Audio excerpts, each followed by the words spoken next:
his $6 made-in-China bike bell could cost $960 if additional tariffs proposed by Republican presidential candidate Donald Trump become reality. We're doing tariffs on other countries.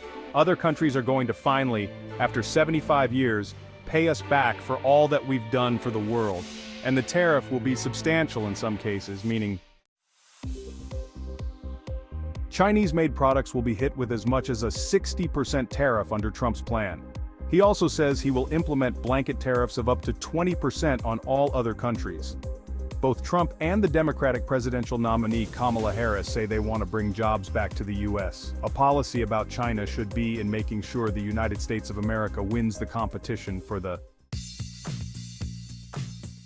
21st century. The Biden administration kept most of the import taxes put in place during Trump's presidency. In May, Biden announced further tariff increases on $18 billion worth of Chinese imports, including a 100% import tax on Chinese electric vehicles. The Biden administration says its tariffs are more strategic, aimed at specific industries,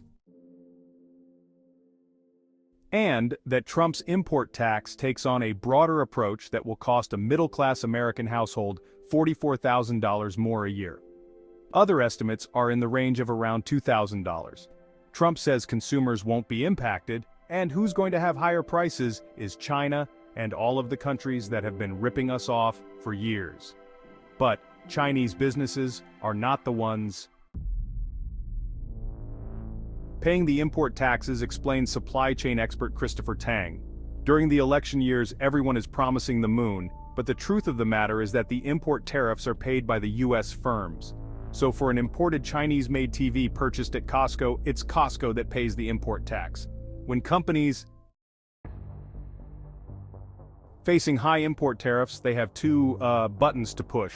One is to pass the high import costs to the consumers. The other one is to squeeze the Chinese factories to lower the price. Tang says the risk of pushing Chinese companies to lower the price is poor product quality. Import taxes may mean fewer made-in-China labels printed, but that doesn't mean there are fewer imports coming from China. They'll just have a label from a different country. Tang says China actually shipped a lot of components and parts to Vietnam and India for final assembly, and those end products are still importing into the US as well. So therefore, the total effect on China is that they still actually export more, but they're not exporting to the US directly. The World Trade Organization finds tariffs disproportionately affect low-income households, which means a $9.60 bike bell may be out of reach for some consumers if a 60% import tax is slapped onto Chinese-made products.